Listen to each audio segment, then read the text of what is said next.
कोई भी आ जाए, मुझे कोई भी आके कोई बोले, कोई भी मेरे कंपनी में एक बोर्ड होता है, इंडिपेंडेंट बोर्ड होता है। एक्चुअली एक बात आपको और बतानी थी, सारे फैसले मैं नहीं लेता हूँ यहाँ के। हाँ, क्रिटिकल फैसले मेरे हाथ में होते हैं, हर एक छोटा छोटा फैसला मेरे हाथ। कहाँ आज जाके कोई होर्डिंग लगा रहा है मुझे नहीं पता होता है ना। आज 300 शहरों के अंदर सेंटर्स होंगे, 350 शहरों में सेंटर होंगे। साउथ के अंदर पूरे एक हमारे भाई हैं जाइलम, वो साथ में काम करते हैं। दुबई के अंदर दूसरे भाई लोग हैं, वो लोग काम करते हैं। नॉर्थ में हैं, तो सारी चीज़ें मेरे कंट्रोल में नहीं होती हैं, हर चीज़ मेरे हाथ में नहीं होती। कुछ क्रिटिकल चीज़ें मैंने हमेशा अपने हाथ में रखी है, और वो मैंने कंडीशन रख रखी है हमारे इन्वेस्टर्स के सामने, हमारे बोर्ड डायरेक्टर के सामने। बहुत ही कंडीशंस में मैंने साइन किया, 2-3 मेरी बहुत ही इंपॉर्टेंट कंडीशंस हैं जिसके ऊपर मैंने बोला कि मैं नहीं हट सकता। मेरी पहली बहुत इंपॉर्टेंट कंडीशन ये रही है कि हम लोग यूट्यूब पे हमेशा फ्री पढ़ाएंगे। तो कोई भी इन्वेस्टर आके हमें इस चीज से नहीं रोकेगा कि हम यूट्यूब पे फ्री नहीं पढ़ाएंगे, कि यूट्यूब पे मत पढ़ाओ, बैच बच्चे ज्यादा खरीद लेंगे, जब नहीं पढ़ाओगे तो बच्चे बैच में आएंगे। तो ये चीज। दूसरी, जो हमारे ऑनलाइन बैच है उनकी प्राइस 4-5 हजार रुपए ही रहेगी, 4 हजार, 5 हजार, 5.5 हजार। जैसे जैसे महंगाई बढ़ेगी, टीचरों की सैलरी बढ़ती है, रेंट बढ़ता है, उसके हिसाब से मतलब 4-5 हजार, 5.5 हजार, 6 हजार के अंदर ऑनलाइन बैच होंगे, जिसमें भारत के सबसे बेस्ट टीचर रोज आके पढ़ाएंगे, लाइव क्लासेस लेंगे, नोट्स देंगे, डीपीपी देंगे, मेहनत करेंगे, सारी चीजें। बाकी इसके सिवा बहुत सारी चीजें पीडब्ल्यू करता है। अब उन चीजों के अंदर लोगों को बुराई लगती है, विच इज ओके, पर मैं ये कहता हूं जो इनिशियल विजन था मैं उस पर रुका हुआ हूं। आज भी हमारे ऑनलाइन बैच उतने ही अच्छे हैं, एक टीचर की आपको बुराई नहीं मिलेगी ऑनलाइन के अंदर। हाँ, इधर उधर की बुराई मिलेगी कि टीचर ने क्लास में ये बोल दिया, टीचर ने ऐसा कर दिया, टीचर ने ऐसा कपड़ा पहना था, टीचर ने वहां पे थोड़ा सा डांस कर दिया, तो ऐसी चीजें हो जाती है जब इतनी सारी क्लासेस चलती है। आपको कभी ये नहीं मिलेगा कि टीचर अच्छा नहीं पढ़ाता, आपको कभी ये सुनने को नहीं मिलेगा कि पीडब्ल्यू के बैचेस से सिलेक्शन नहीं होते। चाहे आईआईटी की बात करो, यूपीएससी की बात करो, चाहे एम्स की बात कर लो, चाहे आप सीए की बात कर लो, चाहे आप एसएससी की बात कर लो, आप बैंक की बात कर लो, कॉमर्स की किसी भी एग्जाम की आप बात करो, आपको ये सुनने को नहीं मिलेगा कि सिलेक्शन नहीं होते। तो वो मेरा बहुत क्लियर विजन था कि ये जो ऑनलाइन वाला है ना, इस पर मैं किसी का हक नहीं होने दूंगा। चाहे इन्वेस्टर्स आ जाए, चाहे बोर्ड आ जाए, चाहे और लोग आ जाए, ये पार्ट मेरे पास रहेगा हमेशा। इसके फैसले मैं लूंगा कि ये सस्ता होना चाहिए, सबसे बेस्ट टीचर होने चाहिए, और दबा के पढ़ाई होनी चाहिए। मैं कभी ये नहीं बोलता कि कम पढ़ाई कराओ, मैं कहता हूं दबा के पढ़ाओ। हमारे टीचर्स जैसे सलीम सर कभी आके बोल देते हैं कि आईआईटी के क्वेश्चंस मेरे नोट से आए, तो लोगों को बुरा लग जाता है। वो ये नहीं देखते कि बैच के अंदर सलीम सर 350 घंटे पढ़ा रहे हैं, तो आएगा ही उसमें से, ऑब्वियस बात है ना, इतना सारा आप सवाल प्रैक्टिस कराओगे तो आ ही जाएगा।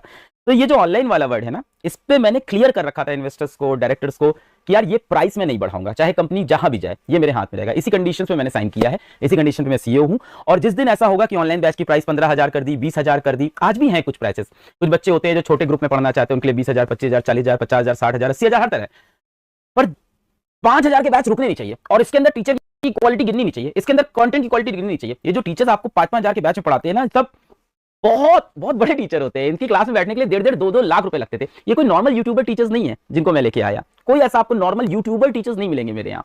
मैंने ये बहुत क्लियर रखा था स्टार्टिंग से कि कोई भी इंसान जो यूट्यूब पे वायरल है मैं उससे नहीं पढ़वाऊंगा। ये गलती मैंने नहीं की कि यार कोई चीज यूट्यूब पे वायरल तो उसको ले आते हैं, उसके साथ बच्चे आएंगे। मैंने कहा बच्चे मेरे पास हैं, मुझे चाहिए अच्छा टीचर। तो कोटा जाते थे हम लोग, और कोटा से जितने बेस्ट टीचर होते उठा के ले आते थे, सब कोटा से। रोहित अग्रवाल सर लाए, सलीम सर कोटा से लेके आए, आशीष सर कोटा से लेके आए, अमिताभ सर कोटा से लेके आए, बहुत सारे कोटा के बहुत सारे टीचर्स हैं।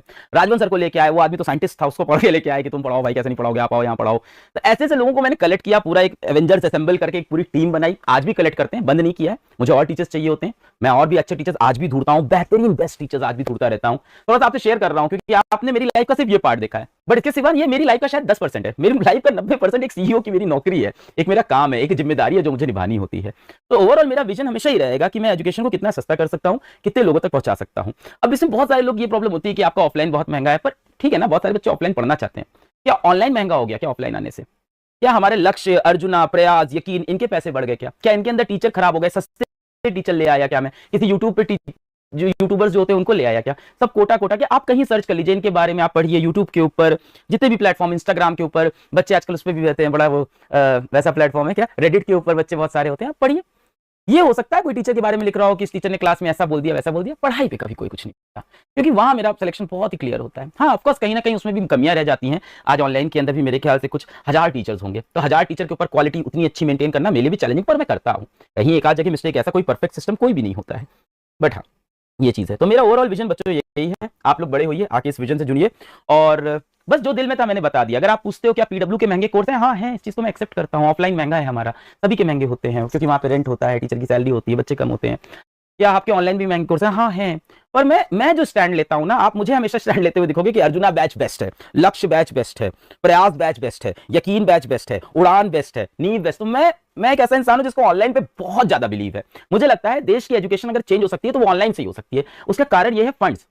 ऑफलाइन में जाने में फंड्स लगते हैं। मैं तो सरकार से भी जब भी मिलता हूँ, यूपी सरकार से जब मिलता हूँ, राजस्थान की सरकार से मैं जब मिलता हूँ, साउथ वाले लोग बहुत सही हैं यार एजुकेशन के लिए, आंध्र प्रदेश के एजुकेशन मिनिस्टर से जब मिलता हूँ, जब कर्नाटका के एजुकेशन मिनिस्टर से मिलता हूँ, इनफैक्ट सेंट्रल के अंदर भी, सेंट्रल मिनिस्ट्री में भी जब किसी से मिलता हूँ, मैं हमेशा ही पिच करता हूँ कि ऑनलाइन एजुकेशन लाइए सब लोग।